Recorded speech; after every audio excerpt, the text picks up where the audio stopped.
आपने जरूर सुना होगा, जैसी संगत वैसे ही रंगत। नमस्कार, मैं Imran Khan, international motivational speaker. आप जानते हैं, जैसे लोगों के साथ आप रहते हैं, समाज में, आपके शहर में आपके बारे में लोग वैसे ही चर्चा करते हैं, आपका नाम वैसे ही फेमस होना शुरू हो जाता है। आज संगत से ही हमारी रंगत आती है। आपको मैं एक छोटी सी कहानी सुनाता हूं। आइंस्टीन कहीं पर भी स्पीच देने के लिए जाते या किसी सभा में जाते तो अपने ड्राइवर के साथ हमेशा वो जाते और अपने कार में प्रैक्टिस करते रहते थे। एक बार आइंस्टीन की तबीयत खराब हो गई और तबीयत खराब होने के नाते वो अपने ड्राइवर से कहते हैं कि आज मेरा तबीयत खराब और मुझे एक जगह स्पीच देने के लिए जाना है, मैं स्पीच कैसे दूंगा, मुझे समझ में नहीं आ रहा। तो आइंस्टीन के ड्राइवर कहते हैं कि सर, आपका स्पीच इतना इजी होता है कि मैंने कितनी बार सुना और मुझे याद हो जाता है। अगर मुझे कहीं बोलने का मौका मिले तो हूबहू मैं आपकी तरह बोल सकता हूं, आप इतना इजीली सब समझा देते हैं। तो आइंस्टीन के दिमाग में एक आइडिया आया। उसने अपने ड्राइवर से कहा कि एक दिन के लिए तुम आइंस्टीन बन जाओ और मैं तुम्हारा ड्राइवर बन जाता हूं, और जहां हम स्पीच देने जा रहे हैं वहां तुम खुद जाकर के स्पीच दो। ड्राइवर भी राजी हो गया और उस लोकेशन पे पहुंचने के बाद स्पीच देने के लिए आइंस्टीन का ड्राइवर स्टेज पे जाता है और वो स्पीच देना शुरू किया। लोग ताली लगाना शुरू करे क्योंकि वो हूबहू आइंस्टीन की तरह ही बोल रहा था, उतना ही सरल भाषा।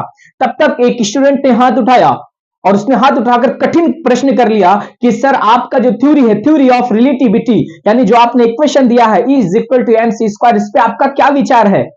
वो ड्राइवर बिल्कुल हैरान हो गया क्योंकि उसका जवाब उसको पता नहीं था, लेकिन उसको पता था सिचुएशन को हैंडल कैसे करना है। उसने हंसते हुए उस विद्यार्थी को कहा, यानी ड्राइवर ने, आइंस्टीन के ड्राइवर ने हंसते हुए उस विद्यार्थी से कहा, it's a very easy question, इस क्वेश्चन का जवाब तो मेरा ड्राइवर दे सकता है, मुझे जवाब देने की जरूरत ही नहीं है। और फिर वो ड्राइवर रियल आइंस्टीन को खड़ा करता है और आइंस्टीन ने फिर E बराबर MC स्क्वायर के बारे में, जो उनका थ्योरी ऑफ रिलेटिविटी का इक्वेशन था, उसको एक्सप्लेन करना शुरू कर दिया। लोगों ने ताली लगाया कि उनके ड्राइवर कितने जीनियस हैं।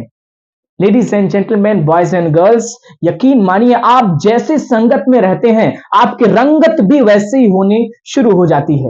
कहते हैं ये समाज बिल्कुल आईना होता है, यह आपको दिखाता है कि आपकी संगत किसके साथ है, फिर यही समाज आपके संगत के कारण ही आपकी कीमत तय करता है। याद रखना, अगर सब्जी तौलते वक्त सब्जी के ऊपर मक्खी बैठ जाए तो उसकी कोई कीमत नहीं होती, लेकिन अगर सोना तौलते वक्त वो मक्खी सोने पर बैठ जाए तो उसकी कीमत हजारों में हो जाती है। मक्खी वही है, लेकिन किसके टच में जाकर बैठती है, ये बहुत महत्वपूर्ण है। जब बारिश होता है, आसमान से जब पानी जमीन पर गिरता है, वही बारिश की बूंदें जब किसी सिप में गिरती है तो वो मोती बन जाती है। वही बारिश की बूंदें जब किसी तालाब में गिरता है तो लोग उसमें स्नान करते हैं, जानवर उसमें स्नान करते हैं। वही बारिश की बूंदें अगर नदी में गिरे तो लोग उसको गंगा जल समझकर घर पर लाते हैं और उसको पीते हैं। अगर वही बारिश की बूंद किसी कीचड़ में गिर जाए, नाली में गिर जाए, तो लोग उससे अपना पैर भी धोना पसंद नहीं करेंगे।